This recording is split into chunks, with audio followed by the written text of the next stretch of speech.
What is going on, everybody? Welcome to an emergency show. It's bad news tonight. But yeah, I'm Jim. I've got Neil with me. I've got Doug with me. Some late news this evening breaks that Pirates first baseman Spencer Horwitz will miss the start of spring training. He underwent right wrist surgery. And that's all we know right now. We don't really know a timetable on when that happened. We don't really know how long he's going to be out for. But that is what we know for now. Neil, Doug, how you guys doing tonight? Just swell. The Pirates are ruining my snow day. I got a snow day tomorrow, and I don't have anything to distract me from this. I'm just going to be stewing about this the whole day. Doug, it seems par for the course for this offseason, right? I mean, Spencer Horwitz was the best news we got this offseason, and that's a very low bar. And now he's in a cast, and I mean, we don't have players.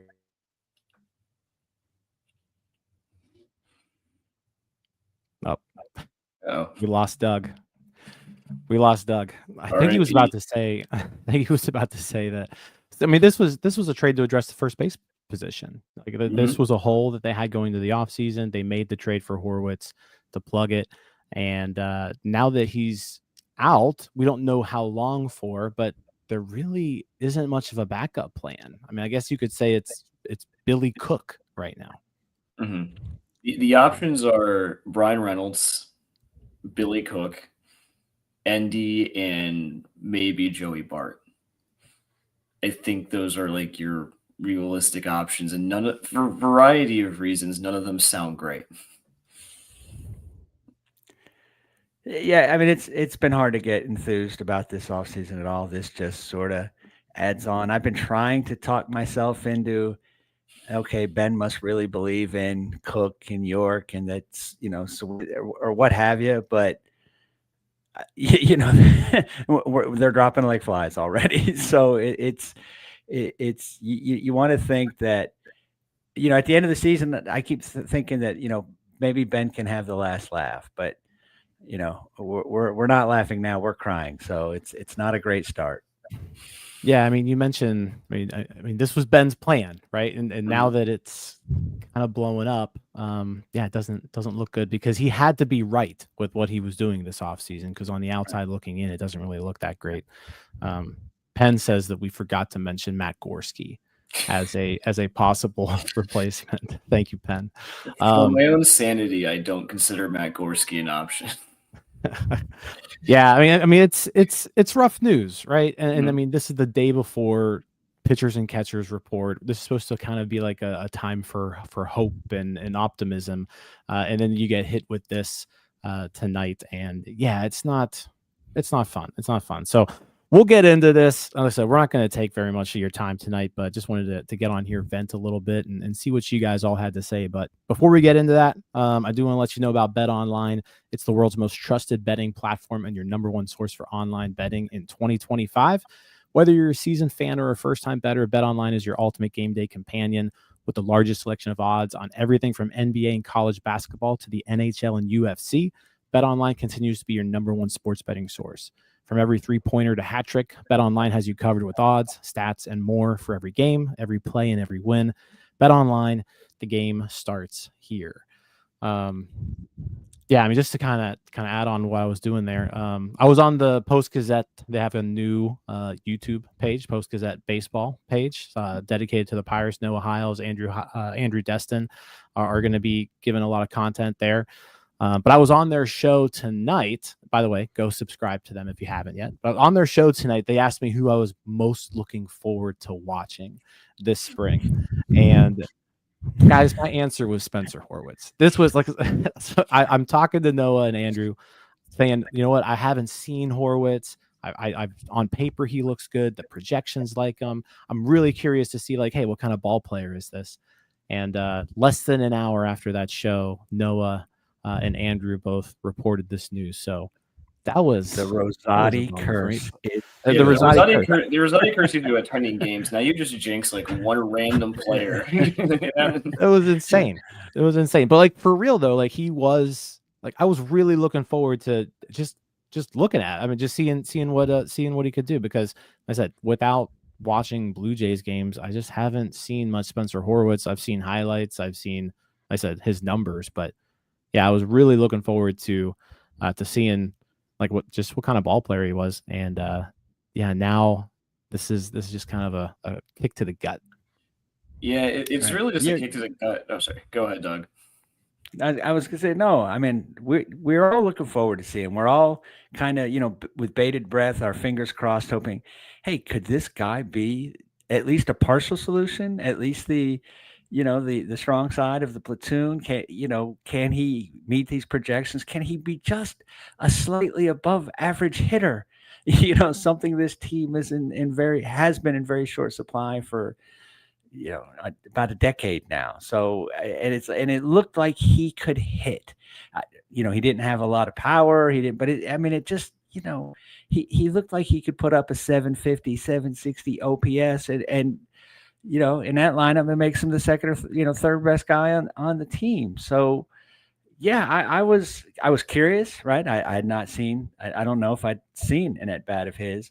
Saw his name pop up here and there, but yeah, again, he was a guy I was looking forward to borrow a word. I was intrigued, and now, I have to wonder, how bad is this? How long is it going to last?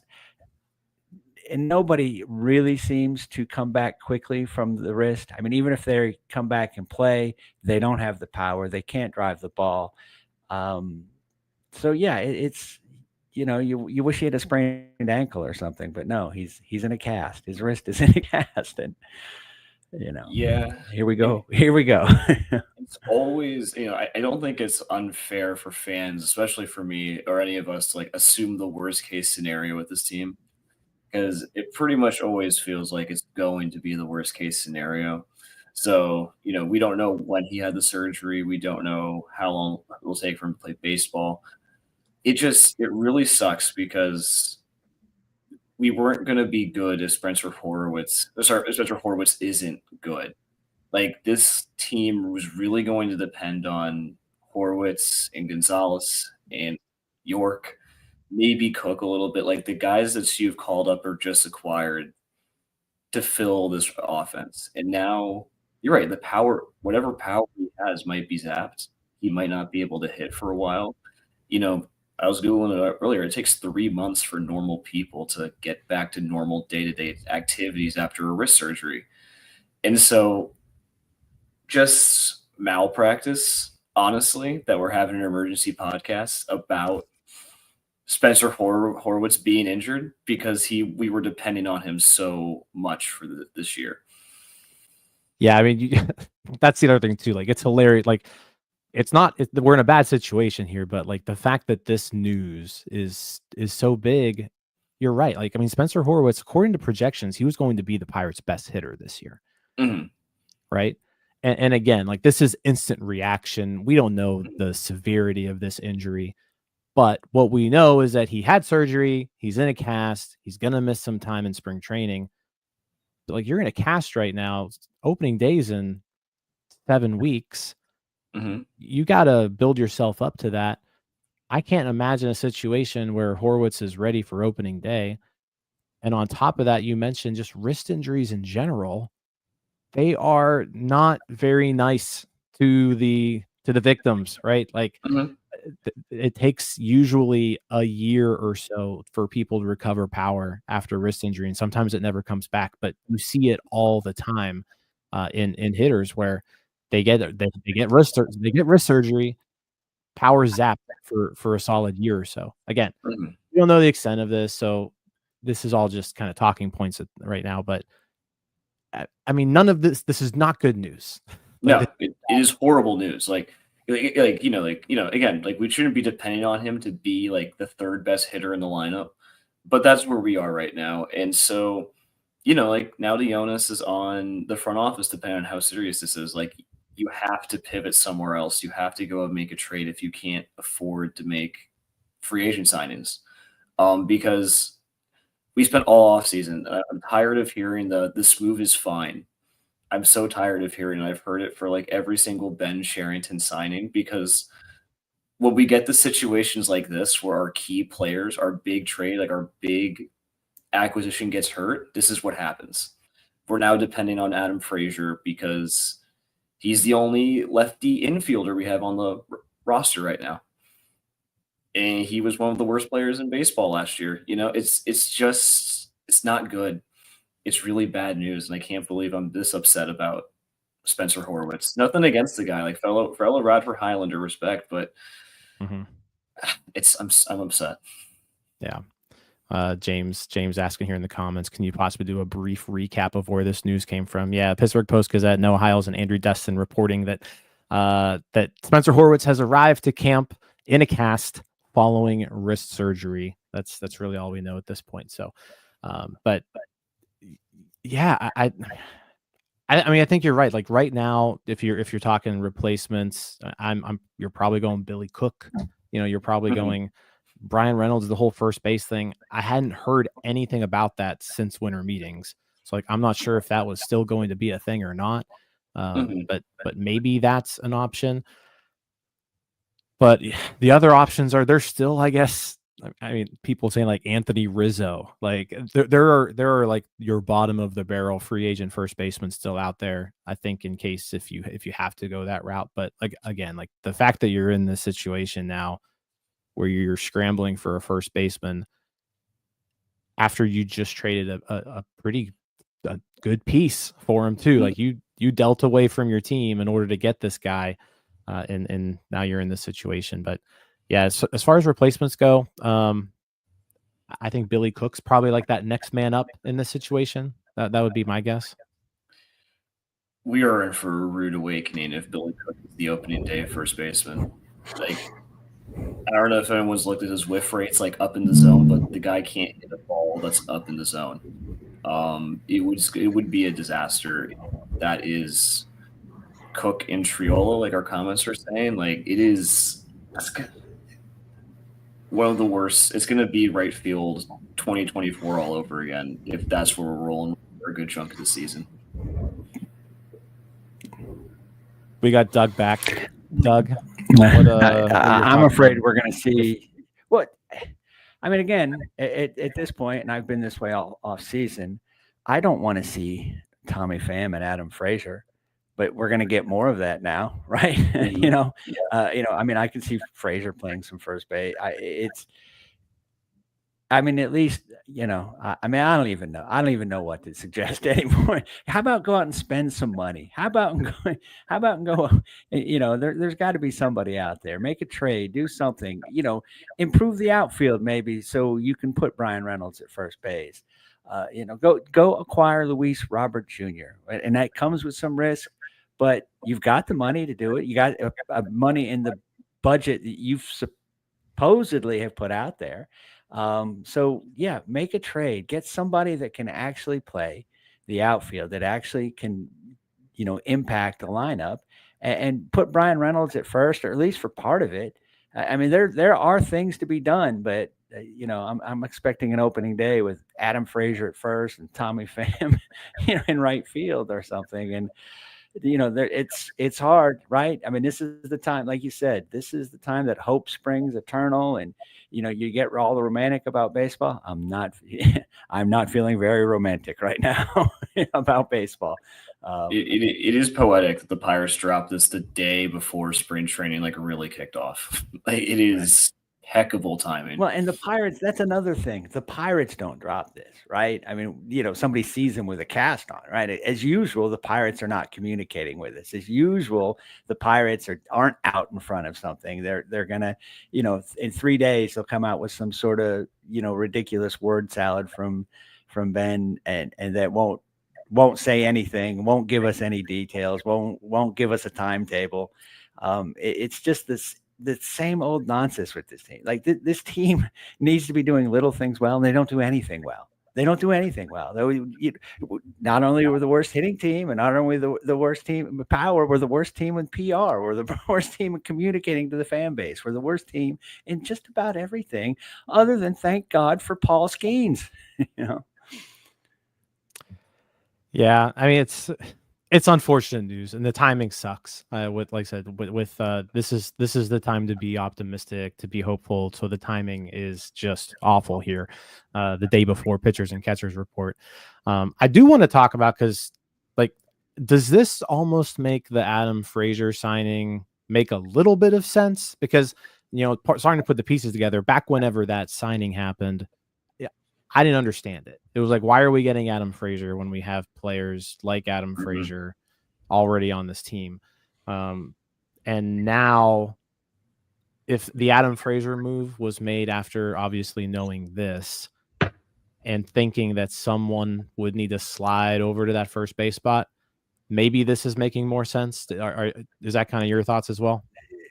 That's a really good point, right? Because again, they've known about this. The kid didn't just show up today with a cast on, right? I mean, they've been involved in this every step of the way.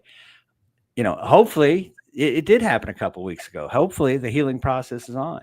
But you're right. That does. I mean, again, it still doesn't make any sense because you signed Adam Frazier when they're. Yeah, that's what I was going to say. Pete Alonso was still available at that time. Yeah, but no, it makes sense in Ben Cherington's world, and that's how we have to look at things. Even if they knew about the injury, I just don't see any justification for signing a 576 OPS player for a major league contract. Like, if this is what you were worried about, I'm shocked if they couldn't find anyone on the market better than Adam Frazier. I still think that's fan service. I think that was a move to appease fans more than anything. I don't know about the fan service. Like, I don't know if Adam Frazier is selling any tickets. That's just Dave Parker's my all-time favorite player. I do not want to see him in right field on opening day. Right? It's just like, he has more pop than Adam Frazier at this point. I just refuse to believe we couldn't have found someone better. And this isn't like an Adam Frazier show, but like, it still doesn't make any sense for me. He shouldn't have a major league deal. Well, I guess then let's even take Adam Frazier's name out of the equation. Just what Adam Frazier stands for, right? Which is a utility infielder who can't really play shortstop, but he can play second, third, and a little bit of corner outfield. I think what I was more so meaning is, like, I didn't understand just the move in general, whether it was Adam Frazier or not. Any Adam Frazier type player. But now I think it's making a little more sense. Yeah, that does make more sense. It does make more sense. Like, there's more justification for it now. Yeah, it just sucks. Yeah.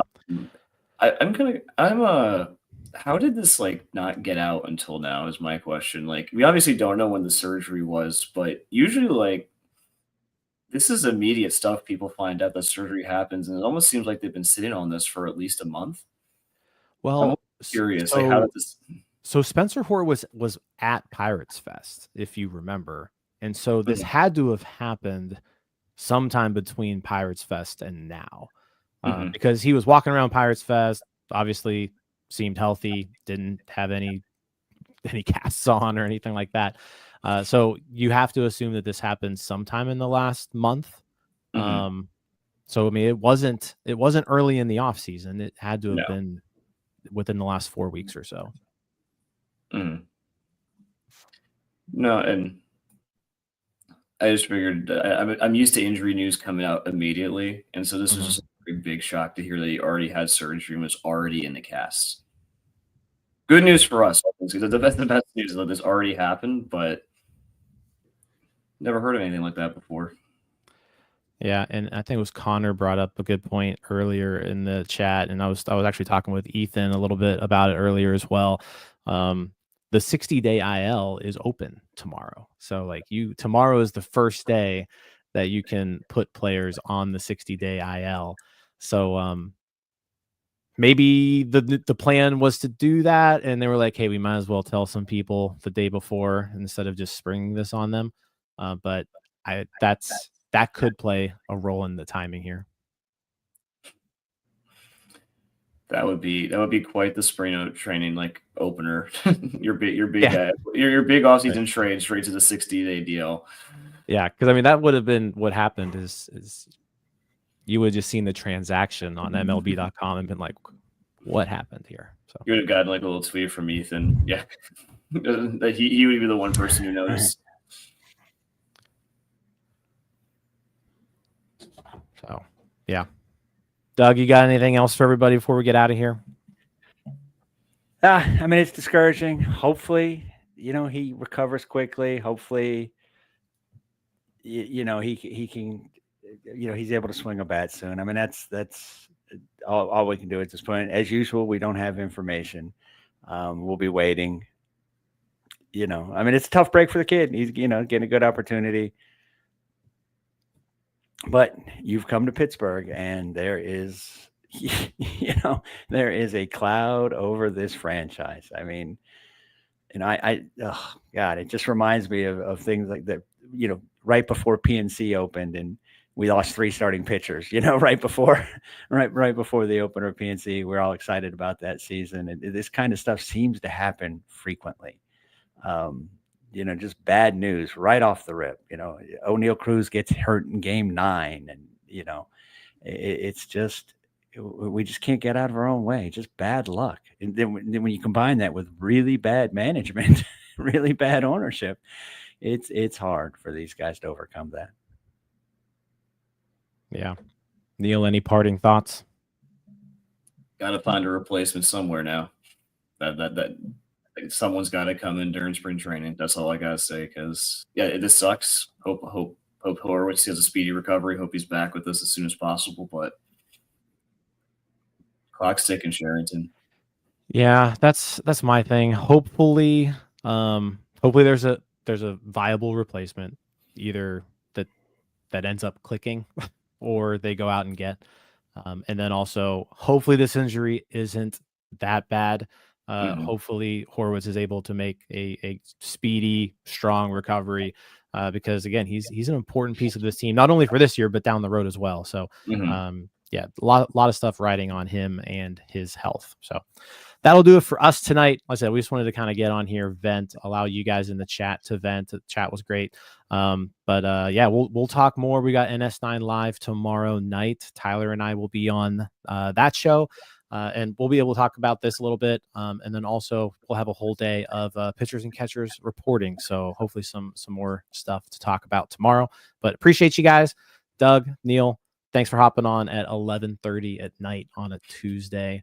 And let's say everybody watching, thank you. Like, subscribe. If you're listening to the podcast, leave a review, all that good stuff. We'll see you guys later. All right, that wraps up this episode of North Shore 9. Thanks so much for tuning in. Whether you're listening on the podcast or catching us on YouTube, if you enjoyed the show, please give this video a thumbs up, and don't forget to hit that subscribe button if you haven't already. It really helps us grow. And if you're listening on the podcast, a quick review goes a long way in helping others find the show. Plus, be sure to tell a friend about us. There's always room for more here in the NS9 community. And for those looking to support us a little more, consider joining our Patreon, become an MVP member, and get exclusive perks while helping us continue to bring you more of the Pirates content you love. Thanks again for all your support, and let's go Bucks.